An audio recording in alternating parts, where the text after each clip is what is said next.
Et bien évidemment, j'ai sur ce plateau plusieurs experts qui s'intéressent à cette problématique. Et très rapidement, je vais les présenter. Monsieur Kofi Aza, il est enseignant du FA, il est spécialiste du FA. Monsieur Aza, bonsoir. Bonsoir. Et merci d'accepter de venir sur l'émission Au cœur du mystère pour parler donc de cette problématique de notre société. Monsieur Hippolyte Fatombi, il est président de l'Étu Afrique, il est basé à Abidjan, il est donc à Cotonou en ce moment. Il a accepté également de partager ses réflexions, ses analyses sur ce sujet. Il est également sur le plateau. Monsieur Fatombi, bonsoir. Bonsoir, merci pour votre invitation. Juste à côté de vous, nous avons le père Nathanaël Yaouvi Soede. Il est prêtre catholique du diocèse de Lokossa au Bénin ici. Il est par contre enseignant-chercheur à l'Université catholique d'Abidjan, de l'Afrique de l'Ouest, pardon, UCAO, à Abidjan précisément. Et il intervient également à l'Institut catholique missionnaire d'Abidjan. Bonsoir mon père et merci de venir sur le plateau Au cœur du mystère. C'est moi qui vous remercie. Monsieur Hazard, qu'est-ce que c'est que la sorcellerie? Mais, pour donner une réponse très simple, je dirais que c'est une science de régulation de la société. Il ne faut pas confondre la science avec les dérives que nous observons sur un certain nombre de plans par rapport à certaines personnes mal intentionnées. Donc je dirais d'abord que c'est une science, mais une science de régulation de la société. Et comment est-ce qu'on peut comprendre que la sorcellerie puisse être une science de régulation de la société? Vous savez, il faut remonter à la source. Parce que dans chaque pays, l'histoire de la sorcellerie, ce n'est pas la même chose. Dans notre pays, ça a commencé avec les sages-femmes accoucheuses, les matrones d'hier, qui, par la science d'observation, parvenaient à décrypter l'avenir d'un enfant que porte une femme, compte tenu des mêmes signes que d'autres femmes avaient présentés, avec la même grossesse. Et puis, elles avaient la possibilité elles avaient fait des découvertes à partir des plantes qui permettaient de faciliter les accouchements. De sorte que vous savez qu'en ce temps-là, il n'y avait pas de césarienne et quelle que soit la situation, on accouchait normalement. Donc, elles faisaient usage d'un certain nombre de plantes pour faire sortir l'enfant. Et elles se sont constituées en groupes, en petits ordres. C'était l'ordre des sages-femmes accoucheuses à l'époque, qui était chapeautée par la reine-mère. La reine-mère, c'était la femme du roi. Et chaque peuplade avait organisé cette science-là, et compte tenu de l'évolution qu'elles avaient à l'époque, elles ont fait beaucoup de découvertes sur la vie et en même temps sur la mort, qu'elles ont gardé secret. Et elles transmettaient ça par initiation à d'autres femmes qu'elles initiaient pour l'art de l'accouchement. Donc, à partir de là, elles ont eu accès à beaucoup de connaissances qui, en même temps, peuvent faire le bien et aussi peuvent faire le mal. Mais à un moment donné, il y avait, quand les Blancs étaient venus, ils ont commencé par les persécuter. Et ça fait que beaucoup se sont rangés dans les divers couvents du vaudou, puisqu'elles ont été contraintes d'abandonner ce métier qui les nourrissait. Donc, elles ont reconverti leurs connaissances dans le milieu endogène, principalement le milieu du vaudou. Et à partir de là, elles ont également reçu d'autres enseignements à l'intérieur et par l'étude analogique, elles ont pu découvrir beaucoup de choses qui leur permettaient à l'époque entre griffes de se venger parce qu'elles estimaient que les Blancs, les missionnaires sont venus pour les persécuter. Donc, elles avaient organisé d'autres petits groupes qui étaient en griffes des rébellions pour pouvoir se venger d'eux et qui faisaient usage de la partie négative de ces connaissances acquises sur plusieurs siècles qui ont été capitalisées au sein de ces différents ordres pour nuire à certaines personnes. Or, vous savez, l'homme étant faible devant un certain nombre de choses, certains ont cultivé uniquement le côté négatif. Or, c'était les garants de notre tradition. Parce que vous savez que quand vous rentrez dans une maison et on dit dans cette maison, on ne commet pas l'adultère. Au moment où vous serez en train de faire ça, il n'y a personne pour vous voir. Mais elles ont développé des facultés qui leur permettaient de découvrir rapidement ça. Et c'était châtié. à l'époque. Donc, à un moment donné, toutes ces femmes qui détenaient ces connaissances ont été systématiquement taxées de sorcières, donc de négatives. Elles ont été combattues durant tout le temps. Donc, elles se sont repliées complètement. Même de nos jours, elles existent encore, mais elles se sont complètement repliées. Elles ne transmettaient leurs connaissances, que ce soit positives ou négatives, qu'à des gens vraiment discrets. Mais depuis plusieurs dizaines d'années, on a commencé par constater une évolution, une propagation du côté négatif de la chose qu'on transmettait même à des enfants qui ne contrôlaient plus leur sens et qui agissaient à tout vent. Donc, voilà à peu près l'historique de la chose. Donc, ça a commencé avec les sages-femmes accoucheuses, les matrones d'hier. D'accord. Alors, M. Fatoumbi, est-ce que vous partagez le développement, l'analyse du professeur Kofi Aza en termes sur la question de la sorcellerie? Sur la question de la sorcellerie, je pense que on dit très souvent que l'amour est le fils de la connaissance. Et si certaines personnes peuvent faire usage de l'unique principe divin pour nuire, parce que les deux, que ce soit le pôle positif ou le pôle négatif, certains utilisent les principes divins pour l'harmonie, pour la paix, mais quand on utilise le même principe dans le but de nuire, on parle de sorcellerie. Et je pense que tel qu'il l'a développé, et la connaissance au départ était dans le but utile de façon positive. Et dans un monde de dualité, il est tout à fait normal aussi que certains, pour d'autres objectifs, puissent utiliser ce même principe divin pour nuire. Et c'est cela qui crée le ralentissement de la société. Et ça, c'est vraiment important. D'accord. Alors, Père Nathanaël Soede, vous êtes prêtre catholique. Quel est le regard que porte l'Église catholique, par exemple, sur la sorcellerie? Bon, d'abord, l'Église catholique, j'interviens d'abord en tant qu'enseignant-chercheur, oui. Bien sûr, porté par une foi et également par une mission. Ouais. Je voudrais d'abord remercier mes deux premiers collègues qui sont là. Et je voudrais d'abord souligner que la sorcellerie n'est pas d'abord une affaire africaine. C'est une question, un problème universel. En Orient, en Occident, en Asie, en Océanie, chez les Amérindiens, partout dans le monde entier, il y a la sorcellerie. D'ailleurs, l'expression la chasse aux sorcières n'est pas une expression, excusez-moi, des langues africaines. Donc, c'est un phénomène qui est universel.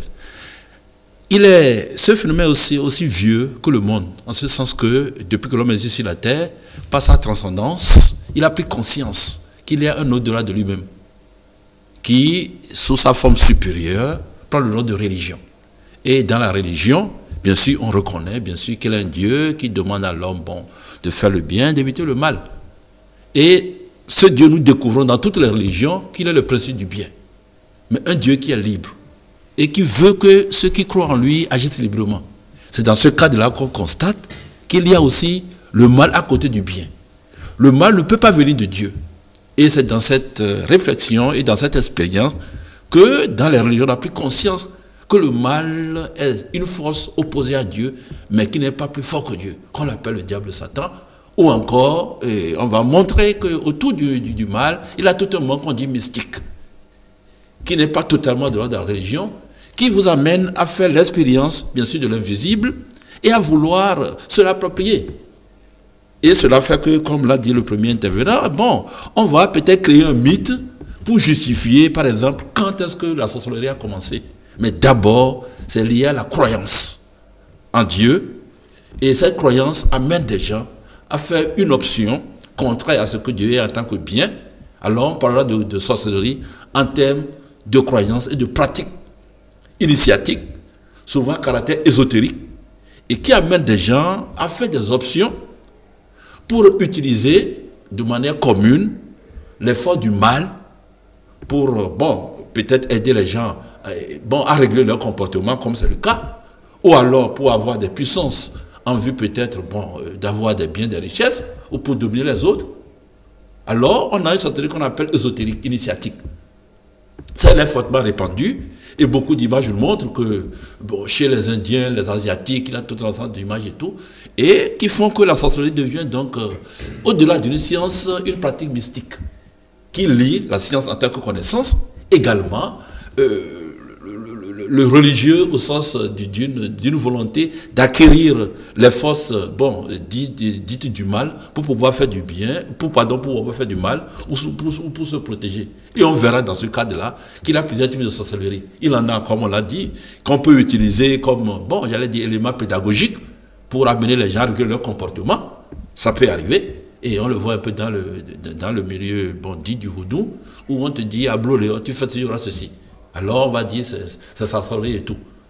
Alors il y a également une autre pratique de gens qui ne sont pas forcément liés au vaudou pour pouvoir aider les gens à réguler leur comportement, qui appartiennent à des groupes dits ésotériques où vraiment on est là pour d'abord principe pour pouvoir dire dit-on, tu dois faire le mal, tu dois livrer quelqu'un et on t'apprend aussi en retour à livrer d'autres personnes. Là c'est ce qu'on appelle la sorcellerie noire et on sait qu'elle existe sous plusieurs formes dans notre société. Voilà. Et on peut continuer tout à l'heure pour voir les autres formes de sorcellerie. D'accord. Alors, professeur, vous voulez réagir après l'intervention du prêtre? C'est vrai que si on prend l'aspect scientifique uniquement de la chose, on dira que la sorcellerie est universelle. Mais ça ne se manifeste pas de la même manière au niveau de tous les pays. Et comment ça se manifeste chez nous, ici au Bénin? Vous savez, pour comprendre la réalité, la sorcellerie, c'est une énergie qui est basée sur la puissance matricielle. Vous savez que les tout premiers cultes connus chez nous ici, ce qu'on peut appeler aujourd'hui le culte marial, c'est d'abord le culte d'Isis, parce que c'est elle qui a apporté la lumière au niveau de l'Égypte antique, donc le culte de la femme. Donc, la sorcellerie tire sa source de l'énergie matricielle. Quand vous rentrez dans la chambre d'une sorcière, vous ne verrez aucun fétiche, vous ne verrez rien du tout. Et on dit par exemple que la sorcellerie a tué quelqu'un et l'a mangé, la personne ne manque pas de son bras, ni de sa tête. Mais quelle partie la sorcellerie a mangé sur la personne? Et pourtant le cadavre est encore en entier. Donc c'est la question qu'on devait se poser. Parce que ça n'a rien à voir avec ce qu'on dit souvent que la sorcellerie a mangé la personne, on a mangé son foie, on a mangé sa tête, alors que le cadavre est tout entier. Le problème qui se pose ici, c'est quoi? C'est que c'est des gens qui ont développé un certain nombre de facultés et qui utilisent deux grands principes. Lesquels? Premièrement, la rematérialisation.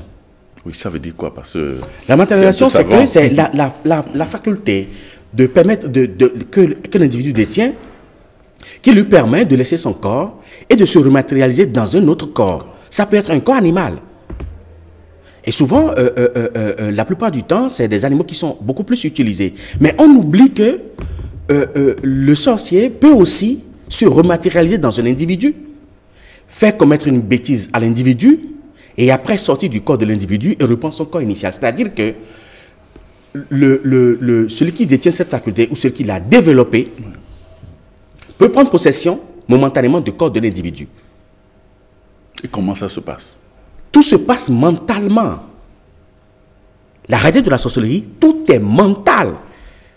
La sorcellerie n'utilise aucun additif pour quoi que ce soit. Tout est complètement mental. Et quand il se rematérialise dans un individu, il peut aller se jeter dans l'océan. L'individu meurt. Mais lui sort du corps et il reprend son corps initial. C'est la même chose qu'ils font avec les animaux, que ce soit la nuit, que ce soit le jour, pour aller faire ci ou pour aller faire ça. Deuxième chose, ils utilisent la téléportation. C'est quoi la téléportation? La téléportation, c'est la possibilité d'être ici et de transporter son corps physique d'ici à un autre point. En quoi faisant? Comment cela est-il possible? Tout ça aussi se fait mentalement. Je vais vous donner un exemple. Un sorcier qui se rematérialise dans un oiseau, par exemple, pour aller à un endroit T et qui rate sa cible, ou peut-être qu'il se voit heurter à des puissances qui l'empêchent d'évoluer, il n'a que deux possibilités. Soit il dissout le corps et il meurt là-bas, ou alors il pratique la téléportation, donc il transporte son corps de la maison vers l'endroit où l'oiseau a été pris. Et là, il se prend en flagrant délit. Il n'y a que ces deux possibilités. Soit il dissout son corps et meurt, ou alors il fait la téléportation. Or, aujourd'hui, la science a commencé par prouver la téléportation. Même la rematérialisation, la science a commencé également par prouver que c'est une science qui existe. Or, depuis plusieurs siècles ou depuis plusieurs millénaires, ces connaissances étaient déjà connues de plusieurs initiés. C'est pour ça que moi, j'estime que ignorer ou mépriser quelque chose qu'on ne maîtrise pas ou qu'on ne connaît pas n'enlève en rien la réalité à la chose, puisque la sorcellerie a été combattue pendant plusieurs siècles, même par l'Inquisition romaine, mais pourtant elle existe toujours. C'est-à-dire que la meilleure manière n'est pas la manière qu'on avait appliquée, puisque toute chose combattue se nourrit de l'esprit du combattant et finit par le détruire. D'accord. Alors, M. Fatumbi, on parle souvent, comme il a dit, il est allé un peu plus rapidement dans les profondeurs. Alors, chez nous ici, on dit, bon, le sorcier l'a bouffé, le sorcier a mangé son corps. Il y en a même qui vont jusqu'à dire que le sorcier a emporté son âme et tout. Alors, étant donné que l'être humain, selon certaines accessions, l'être humain a plusieurs corps, alors quel est le corps qu'utilise le sorcier? Merci. Je pense que Dieu, dans son désir de manifestation, s'est divisé en deux pôles. Ce pôle positif qu'on appelle amour et le pôle négatif. L'un est imbriqué dans l'autre. Oui. L'être humain est fait à l'image de Dieu. Et tout le monde sait que le monde divin s'exprime sur 7 plans. Et nous, le corps physique que nous voyons, est le support de tous les autres corps. De la qualité du niveau où l'individu se trouve, il se trouvera sur le plan correspondant. C'est-à-dire, de par ma manière de vivre, de me comporter, de faire dans la vie de tous les jours, je peux être dans le pôle positif, puisque tout ce que nous faisons comme action, comme dit, comme propos, l'homme ne peut rien faire s'il ne reçoit de l'énergie de cette source. Mais quelle qualité d'énergie nous recevons?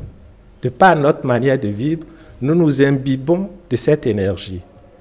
Alors pour nous, ne peut se soustraire du monde de la sorcellerie que ceux qui vivent à un niveau supérieur du monde divin. Et ceci est extrêmement important. Et comme vous avez posé la question, l'âme humaine est dite éternelle. C'est la source de tout, le contenant. On ne peut pas manger l'âme. Et comme l'a si bien dit M. Aza, dans les différents plans de conscience, le monde mental, quand vous pensez dans le monde mental, ce à quoi vous pensez prend forme. Et c'est ce principe qu'utilisent les sorciers. Ils développent une telle capacité mentale pour matérialiser. Alors, si on dit qu'on a mangé l'âme de quelqu'un, en fait, on peut transformer le corps astral de la même manière qu'ici, nous avons une emprise sur la matière. Dans le monde mental, on a une emprise grâce au mental sur le corps mental. Mais si le corps mental de l'individu est détruit, vous le voyez, le corps astral, oui, et même mental, oui, voilà, et même émotionnel. Oui. Si on détruit le corps émotionnel, vous voyez la personne, mais ce n'est qu'un loch. Il n'est pas là. Un mois plus tard ou quelques instants après, la personne peut mourir parce qu'il n'a plus de corps vital. Donc c'est ce procédé qu'utilise malheureusement la sorcellerie. Mais une personne qui vit dans le plan divin, et très souvent on parle de la religion, mais si vous êtes fervent croyant et que vous croyez à ce Dieu que vous concevez comme celui qui peut vous sauver, par vos actes, par tout ce que nous faisons, nous nous relions à son univers et remplissons nos différents édifices par l'énergie du niveau supérieur. De ce fait, il se pourrait que certains sorciers vous disent que mais toi, on ne te voit plus. Mais si on ne te voit plus, ce n'est pas parce que vous n'allez pas au village. C'est parce qu'au niveau de leur sphère, vous n'avez plus la contrepartie de l'énergie correspondante. Il faut se dire que la sorcellerie, surtout ceux qui utilisent ce principe divin que j'ai dit au début, pour nuire, sont à des niveaux inférieurs. C'est à nous, c'est à l'être humain, de par sa manière de vivre. S'il a une religion, qu'il s'y attache. S'il parle je suis en train de parler, je ne peux pas le faire sans me relier à la sphère correspondante. Et quand je me relie à cette sphère, je reçois l'énergie correspondante. Alors, est-ce que je vibre positivement ou négativement? Et très souvent, on dit qu'il y a plusieurs types de sorcellerie. Mais il y a des gens qui n'ont pas accès à ce monde de sorcellerie, mais qui sont sorciers. Comment? Chaque fois que vous vous énervez, vous apprenez à être sorcier. Chaque fois que vous voulez nuire à quelqu'un, vous apprenez à être sorcier. Et de cette sphère, ceux qui manipulent les énergies vous voient. On ne donne pas la sorcellerie à n'importe qui, mais à celui qui, dans sa manière de faire, puisque, comme il a si bien dit, il y a la téléportée, la possibilité de lire dans votre mental, on donne la sorcellerie à celui qui a l'énergie correspondante. D'accord. Mon père. Oui, je crois que le débat évolue beaucoup, nous en rendons grâce à Dieu. Et comme disait le père Agosso, les mots n'ont pas de motif, on les motive. C'est-à-dire, on donne un sens aux mots. Et je crois que communément, quand on parle de sorcellerie, on parle d'abord d'une croyance, d'une pratique négative. C'est pas tout le monde a peur de la sorcellerie. Mais comme on l'a dit dans le débat, c'est qu'il a une forme de sorcellerie, pourrait-on dire ainsi, qui utilise la connaissance de l'homme pour pouvoir opérer. Et c'est pourquoi on nous a parlé tout à l'heure de télépathie, corps astral et tout et tout. Et d'ailleurs on dit, je pense à quelqu'un, puis la personne vient dire, mais tu es sorcier. C'est-à-dire, ce sont des gens, en fait, au niveau positif peut-être, et au niveau positif plutôt, utilisent des connaissances sur l'homme dans toutes ses dimensions, parce que l'on n'est pas que corps et esprit dans notre manière de concevoir, pour pouvoir agir. Et ça, c'est reconnu. Et le père Ebga, qui est l'un des plus grands spécialistes de la question, il a montré aux Occidentaux comme aux Africains que la sorcellerie existe réellement. Il a montré. Et il a montré également comment est-ce qu'avec les composants du corps, avec la connaissance du corps, on peut arriver à un stage, n'est-ce pas, d'action immatérielle. Cela, c'est réel. Mais le second niveau, c'est que habituellement, la sorcellerie demande une croyance des pratiques ésotériques. Et qui amène des gens, ou bien, bon, à en faire une utilisation positive, mais habituellement, on parle toujours d'une option pour nuire aux gens, on ne juge pas les personnes en question, ou utilise des techniques pour pouvoir, faire ceci, cela comme on veut. Et d'ailleurs, on parle, quand on en parle, c'est dire la peur. D'accord. Et là, je crois que la grande question pour nous, c'est pas tant de rester dans ce monde-là, dans la sorcellerie, comme mystique, comme peur. Concrètement, quel est le rapport de cette pratique, de cette croyance, à notre devoir, nous développer sur la terre, et nous aimer et agir. Professeur Hazard, est-ce que la sorcellerie est une pratique d'initié? Est-ce qu'il y a un processus à suivre pour devenir sorcier? Vous savez, la sorcellerie, c'est le blanc qui a inventé ce mot. Ça ne correspond peut-être pas à nos réalités ici. C'est comme certains, par exemple, Sévertu a dit que le legba que nous avons ici, c'est le diable. Le legba que nous avons ici n'est pas le diable. Le legba, le nom même, c'est Alagbara, qui veut dire le détenteur du pouvoir. Qui chez nous, est le gardien du seuil. Donc, si on transporte les mots ici, peut-être qu'on va passer à côté de la réalité.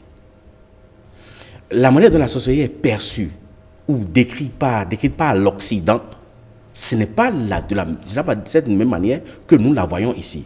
C'est comme on dit systématiquement, tous les vaudous que nous avons sont négatifs et puis ils sont mauvais parce qu'ils sont de base astrale. Ça, c'est le blanc qui a dit. Mais est-ce qu'on a entendu la version des spécialistes? Le problème se pose à ce niveau-là. Donc, le mot même sorcellerie, moi, me gêne un peu. Ça me gêne vraiment, parce que ce n'est pas la même, nous parlons peut-être pas de la même chose. Maintenant, par initiation, oui, parce que la connaissance, je préfère parler de la connaissance. La connaissance est une force qu'on ne peut pas transmettre aux profanes. Vous savez, quand on ne connaît pas un cercle, quand on est en tout cas en dehors du cercle, on a des idées. Vous dites à l'intérieur là-bas parce que c'est fermé. Ouais.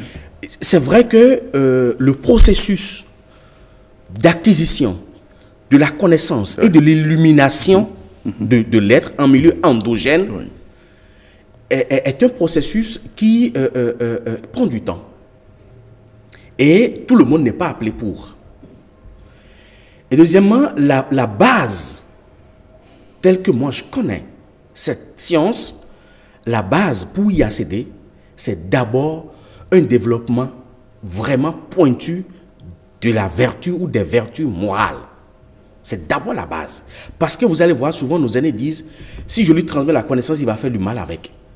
Même nos aînés ont préservé la nature et les hommes du mal en refusant de transmettre certaines connaissances qui peuvent être utilisées négativement par certains parce qu'ils n'ont pas une vertu morale bien développée. Le mot de l'entité mère qui régit la connaissance chez nous, c'est Minona.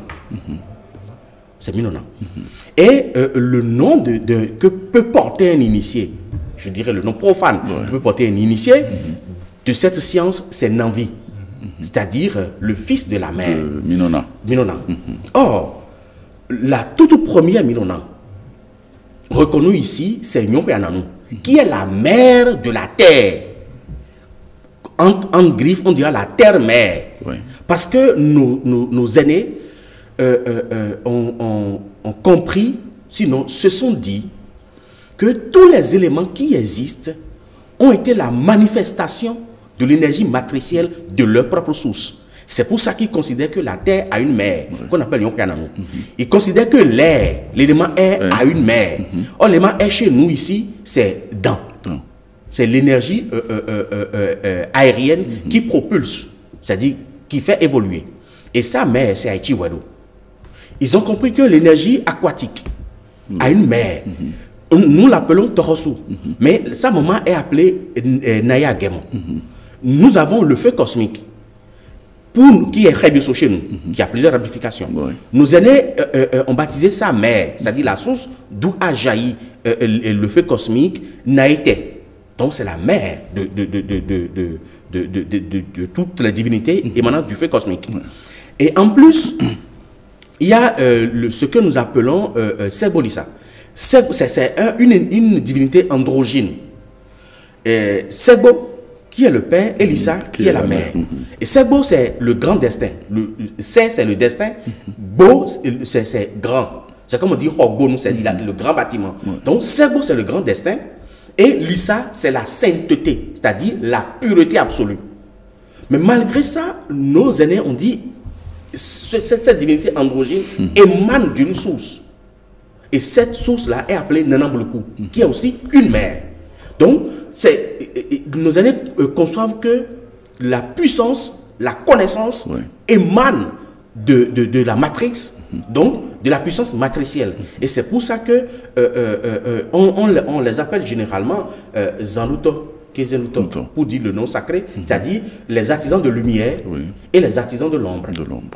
Donc ces deux-là évoluent dans la même sphère, mais chacun avec des prédispositions compte tenu de son initiateur, mais également compte tenu de l'ordre auquel ou de l'égrégore auquel il appartient.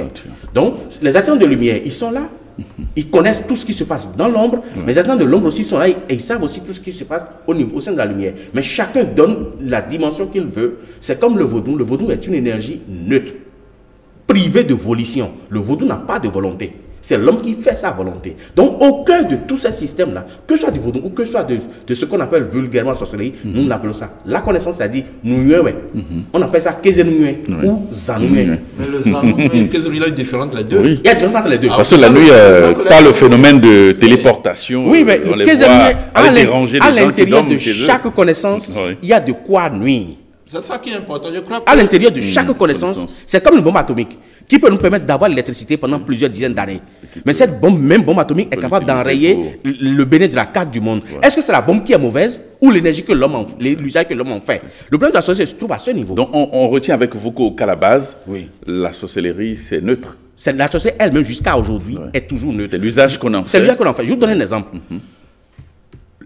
Dans les Anuiens, ceux qui développent les Anuiens, ils ont des techniques. Par exemple, je suppose que quelqu'un est malade. Il est aux États-Unis. On ne peut pas aller le voir. Sur place ici, Sur place. Mais on a une poudre ou même un médicament, même occidental. S'il prenait, il peut être guéri à l'instant.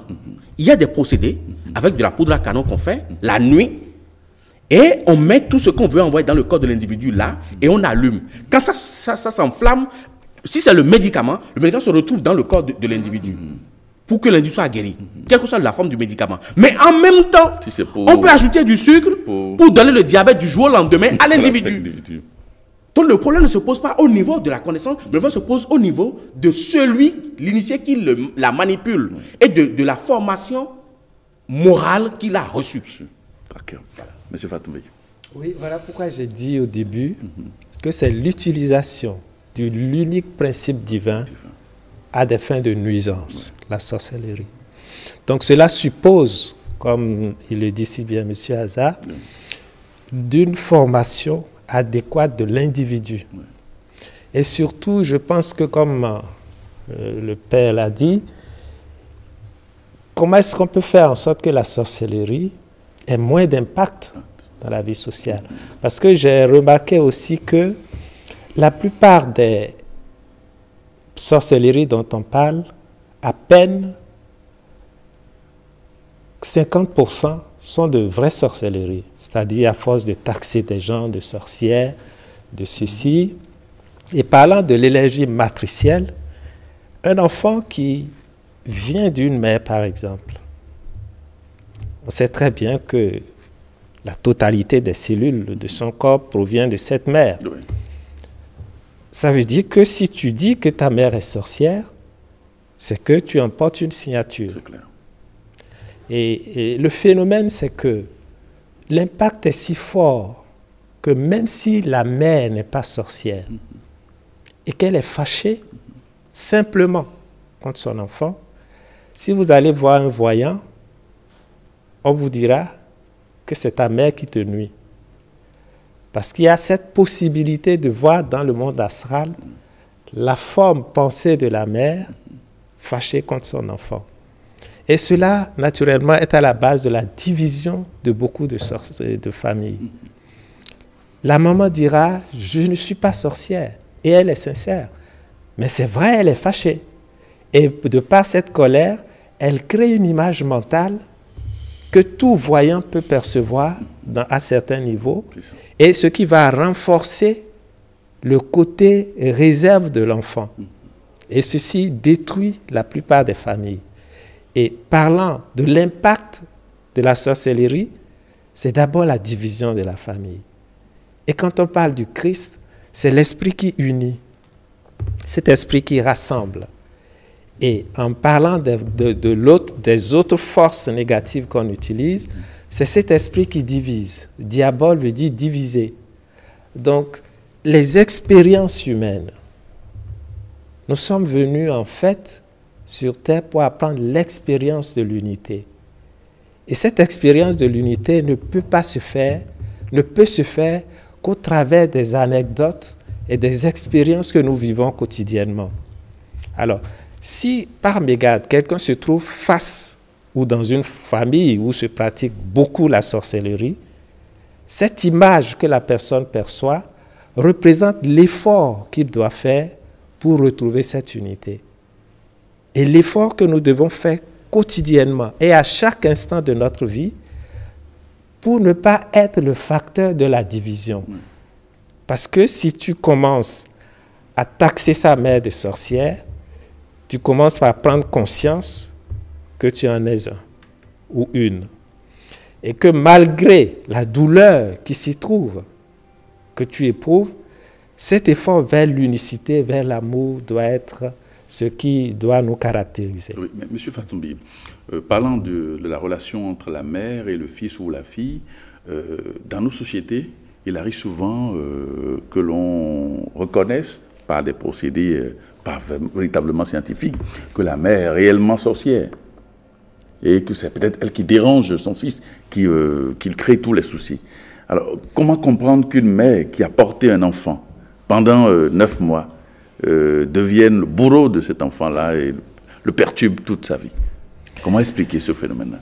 Ce phénomène, on peut tout simplement l'expliquer que cette personne ne pouvait qu'avoir que cette mère. Comment? Et comme je l'ai dit tout au début, c'est comme si Dieu lui a conféré cette mère. Et en naissant de cette personne, La personne porte en elle-même le gène de la sorcellerie. Il faut savoir que nous sommes sur terre pour sublimer le mal, pour transformer, transmuter le mal en bien. Et les expériences que nous vivons représentent justement les différents efforts que l'individu doit réaliser pour sublimer le mal. Donc, notre vie quotidienne, de par nos différentes expériences, moi je dis très souvent que sur terre, il n'y a que deux personnes, Dieu et nous.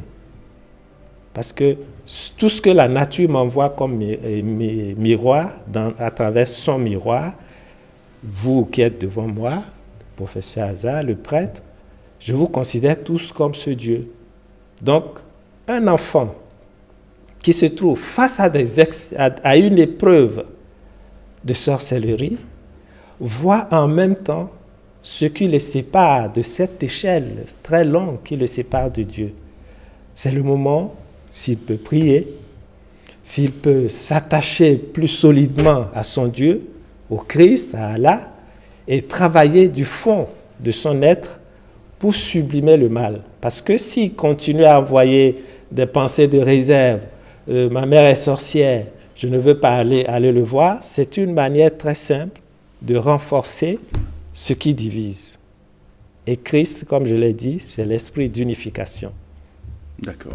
On va faire un tour à la régie et puis après on reviendra pour voir si on peut effectivement échapper à la sorcellerie et qu'est-ce qu'on peut faire pour que cette pratique ne continue pas à perturber la société.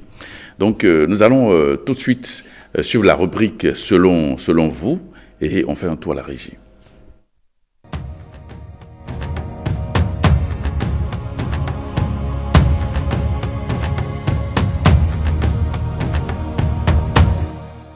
Alors la rubrique selon vous, c'est la parole qu'on donne aux gens qu'on rencontre dans la rue, ce qu'ils pensent de la sorcellerie. On va les écouter.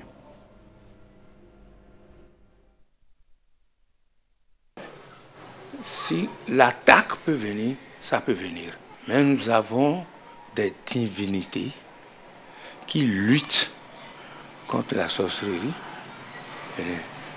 et qui proposent à des solutions pour éradiquer la sorcellerie, pour ne pas faire du mal, non seulement à nos adeptes, mais pour toute la population béninoise. C'est la sorcellerie qui provoque l'envoûtement caractérisé.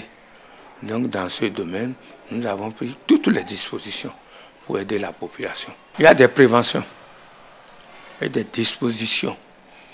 Et il y a les divinités qu'on appelle les divinités locales de chez nous, endogènes. Et il y a les divinités contemporaines aussi. La sorcellerie existe. Que j'y croie ou pas, ça existe. Que vous y croyez ou pas, vous recevez les effets des rayons, du rayon solaire. On peut, comme vous venez de le dire, aller à l'église ou bien n'importe quelle confession religieuse, on peut trouver la solution, on peut, c'est-à-dire résoudre le problème de la sorcellerie. Mais tout dépend de comment vous pratiquez pour pouvoir bénéficier de la protection divine. Mais quand vous dites, je suis déjà allé à l'église, j'ai pris ça, et que, bon, je peux tout dire aux sorciers, non, c'est pas ça. Il faut pratiquer, parce que c'est dans la pratique qu'on obtient la promesse divine. Aidez. N'est qu'à des bons. Nous y a les débois assez doués assez. La sorcellerie existe et elle prend racine dans les mauvais comportements.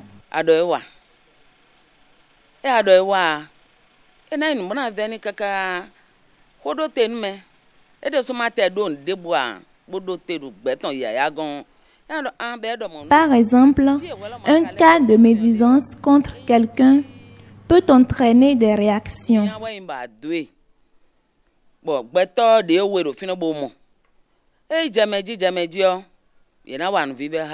D'autres vont les qualifier d'actes de sorcellerie. Bon, nous sommes en Afrique. Nous sommes en Afrique. Il faut prendre les choses, faut voir les choses dans leur réalisme. Bon, tu es dans un milieu, il faut vivre avec le milieu. Je ne peux pas dire que je ne crois pas dans la sorcellerie. Si nous allons à l'église, oui, et nous croyons en Dieu, et ce que nous demandons à Dieu, nous avons foi que ça va se réaliser, on peut venir à bout de la sorcellerie. Si tel est que c'est vraiment une mauvaise chose, et que ce ne soit pas que ceux qui exploitent le mauvais côté de la chose, oui, on peut venir à vous. Parce que si cela, il y a un bon côté, que les gens s'exploitaient ce bon côté, et comme on le dit chez nous, nous venons à démon, je crois qu'on n'a pas à combattre. Mais si ça continue dans le mauvais sens, on va venir à bout. À l'église, on a des trucs de prière. Moi, je suis catholique, on parle de neuvaine et autres. Oui, j'y crois et que c'est des trucs qui marchent quand tu t'y mets avec foi, avec croyance. La sorcellerie existe par ceux qui les croient. Si toi, tu sais que Dieu existe, que tu es en Dieu, Dieu est en toi, et quand tu l'appelles, tu appelles le nom de Dieu, l'esprit malin repose. La sorcellerie, pour moi, c'est une manifestation des forces du mal, des forces du ténèbre. Et donc, cela existe.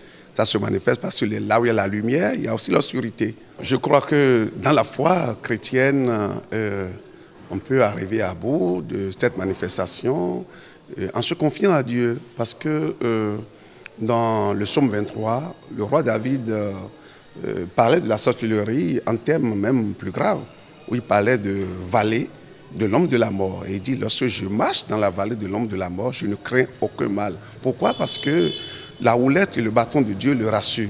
Donc pour tout chrétien qui se confie à Dieu, qui se laisse guider par Dieu, dont Dieu est le berger, il doit pouvoir s'appuyer sur la puissance de Dieu pour ne pas avoir cette crainte-là.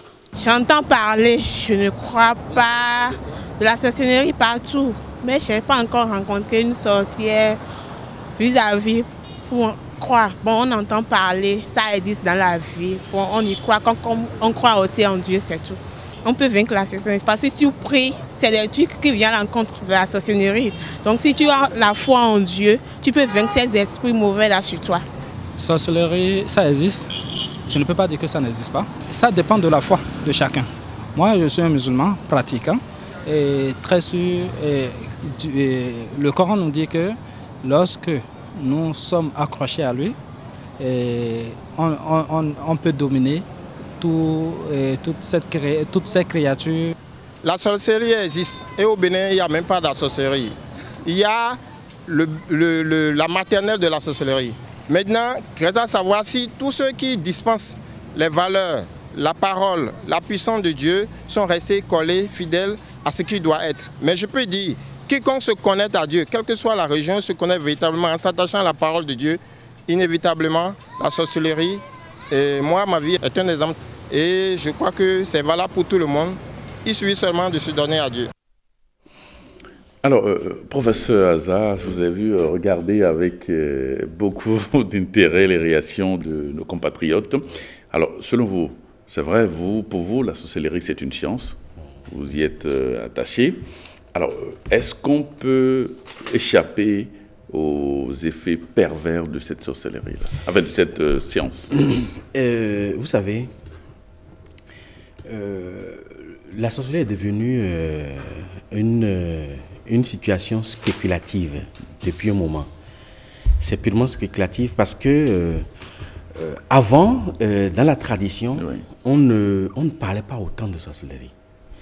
Mais c'est depuis l'avènement des religions nouvelles, c'est-à-dire un certain nombre de religions où, quelle que soit la difficulté que tu vas, on te dit c'est la sorcellerie.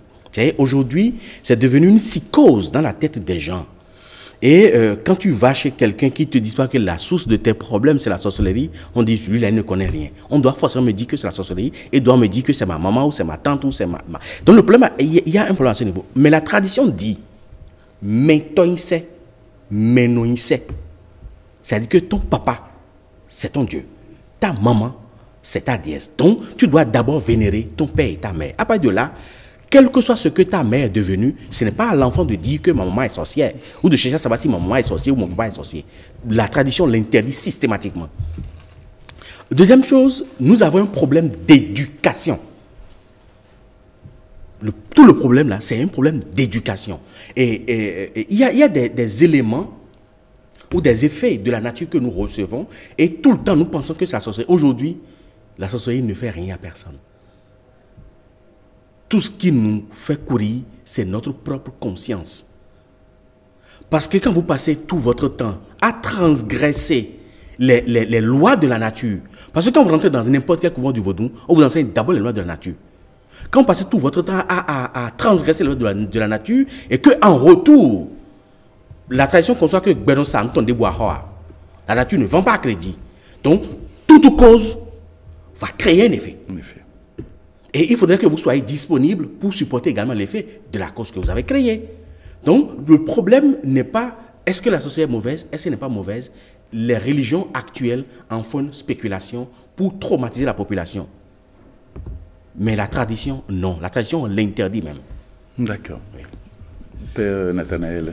Oui, je crois que ce que nous disons est très important. On a écouté un peu la population. Je disais tout à l'heure que le mot n'a pas de motif, il faut les motiver. Qu'est-ce que nous entendons par sorcellerie? Nous devons être réalistes. Parce qu'il ne faut pas que la prise de position des Occidentaux par rapport à la sorcellerie, par rapport à nos religions, nous amène à voir notre Afrique de manière vierge. Nous devons faire très attention. Je suis tout à fait d'accord, mais les faits, on a écouté au niveau de la société, qu'on reconnaît communément que la sorcellerie est une force mauvaise. Ça ne veut pas dire qu'elle n'a pas un côté positif et tout, mais nous devons être réalistes. Tout le monde, et c'est des faits, et on nous l'a dit tout à l'heure, un vieux nous l'a dit, que mais on peut te protéger contre. Moi, ma question, parce que venons dans la réalité, soyons réalistes, etc. Concrètement, nous le reconnaissons, par la sorcellerie, on peut voir l'invisible, c'est réel. On peut capter les lois de la nature. On peut employer des feuilles qui peuvent agir de loin. Ça, c'est réel, on l'a démontré. Mais prenons par exemple le scanner, auquel nous recourons aujourd'hui pour faire des soins. C'est aussi, si vous voulez, un genre de sorcellerie où on a mis la science au service de l'homme et on a mis tous les éléments de la nature qu'on a su, n'est-ce pas, unir, n'est-ce pas, orienter le message pour aider à soigner les gens à voir ce qu'on ne peut pas voir. Que faire pour que ce que nous appelons science, associé comme science, qui permet de faire ci et ça, d'agir de loin, de faire la télé comment ce que vous voulez. Mais c'est là qu'on nous attend, nous les Africains. Nous avons écouté la société, tout le monde appelle la sorcellerie, on ne va pas au village. Mais dit que c'est une science, je suis tout à fait d'accord, mais concrètement, la science vaut quand elle aide à connaître et à faire le bien. Et je crois que c'est là que nous sommes, parce que par rapport à l'Occident, on peut dire nous voulons vanter nos sciences, et tout est mauvais. On le reconnaît, ça c'est un fait.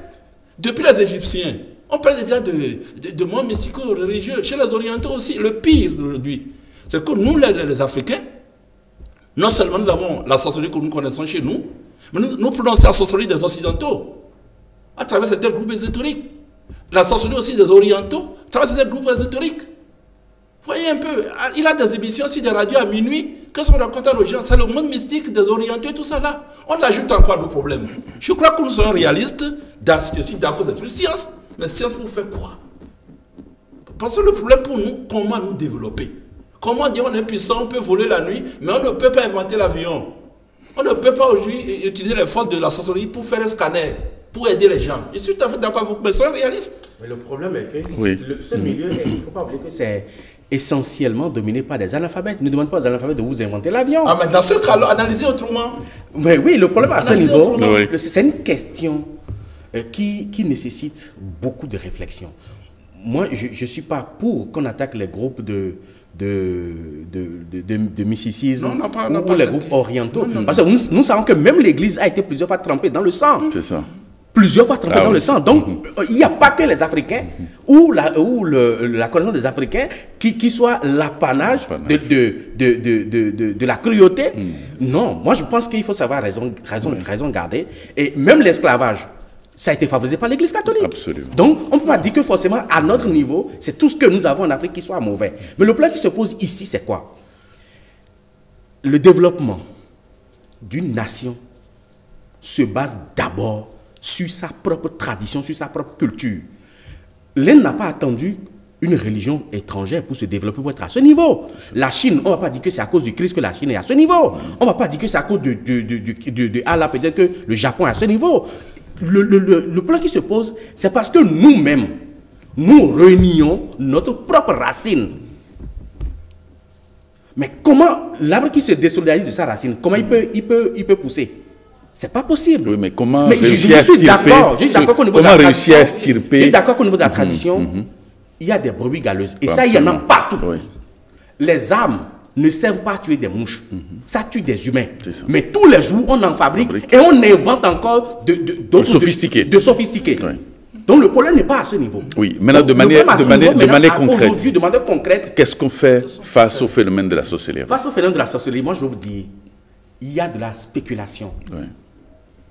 Mais si vous avez les moyens, vous vivez décemment et que votre mère vit misérablement au village parce que soit tous ceux qui sont au village sont sorciers ou votre maman est sorcière, mais vous attendez à quoi en retour?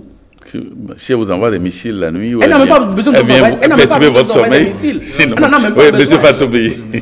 C'est la nature qui gère. Oui, monsieur Fatoubi. Moi, je dirais que le ciel et l'enfer sont en l'homme lui-même. Et je vais peut-être terminer par ma première phrase au début, que l'amour est le fils de la connaissance. Mais de quelle connaissance il s'agit? De cette connaissance qui nous élève. Oui. Et si l'Afrique doit aller de l'avant, nous devons pouvoir tirer dans cette tradition ce qui nous élève, que de choisir ce qui nous enfonce. Et puis, on ne combat pas la sorcellerie avec les outils de la sorcellerie. Qu'est-ce que vous voulez dire de manière concrète? De manière concrète, on ne combat pas la haine avec la haine. On ne peut que combattre la haine qu'avec l'amour, l'opposé de l'autre. Oui. Donc je dirais que vous ne pouvez pas vous soustraire de la sorcellerie si de par votre archétype, ce qui vous imbibe, ce qui imprègne votre nature est d'essence du monde du mal. On ne peut pas y soustraire. Il faut quitter ce monde-là en essayant d'être le facteur d'unité. Tout est là. Et j'ai dit au début que le Christ est l'esprit unificateur. Vous êtes dans une famille où il y a beaucoup de divisions. Le frère ne parle pas à sa sœur, la sœur ne parle pas à la mère. C'est déjà la base de la sorcellerie. Et malgré les épreuves que je vis, malgré les difficultés que je rencontre, je dois m'efforcer d'être celui-là qui unit la famille. D'accord, merci. Mon père, votre mot de la fin rapidement parce qu'on est... On est à la fin. Moi, juste pour dire que l'Église n'a pas inventé la tête négrière. Hein. C'est des hommes peut-être qui sont chrétiens, qui ont pratiqué pas l'Église. On reconnaît qu'il y a des hommes qui ont contribué, mais c'est d'abord lié à des personnes. Et puis même chez nous, nous avons contribué aussi à cela, il faut le reconnaître. Donc je crois que ce qu'il faut souligner, c'est important, c'est que la sorcellerie, que nous veuillons ou pas, connaissance, mais aussi pratique ésotérique. Et ce côté vraiment fragilise beaucoup les gens. Et comme nous l'avons suffisamment souligné, c'est que nos comportements quotidiens, la colère, la haine, tout cela, c'est la sorcellerie, ce que j'appelle de la sorcellerie collective. C'est ça qui est le plus dangereux. Merci. Merci. Oui, et professeur Aza.